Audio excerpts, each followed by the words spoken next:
मैं नहीं बोलता हूँ और कोशिश करूंगा कि नहीं ये बोलूंगा लेकिन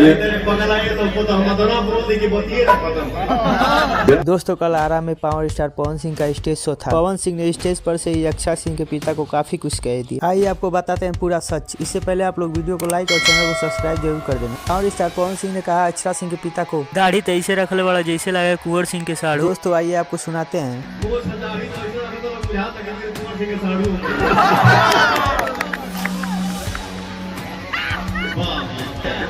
घंटा का अरे 10 दिन का वेट करना, अगर कुछ आया तो बिल्कुल बोलूंगा और जो मैं बोलता हूँ वो सब बोलता हूँ। मनोज को बुलाना क्या करी, हम बहुत पूरा पर्दा खोलिए नहीं क्या। बातों बातों में ही पावर स्टार पवन सिंह ने अक्षरा सिंह के पिता की खूब रेलाई की। पवन सिंह ने कहा जो मेरे ऊपर टिप्पणी करेगा मैं चुप नहीं रहूंगा और आगे भी ऐसे ही बोलता रहूंगा। पवन सिंह ने कहा जब मैं बोलूंगा तो कोई मुझे रोक नहीं पाएगा। पवन सिंह ने कहा अगस्त तक का इंतजार है, अगस्त के बाद मैं बोलूंगा। दोस्तों पावर स्टार पवन सिंह अगस्त के बाद क्या बोलेंगे? क्या ज्योति सिंह और पावर स्टार पवन सिंह का अगस्त में तलाक हो जाएगा? दोस्तों आपको क्या लगता है? अपनी राय कमेंट में जरूर दें।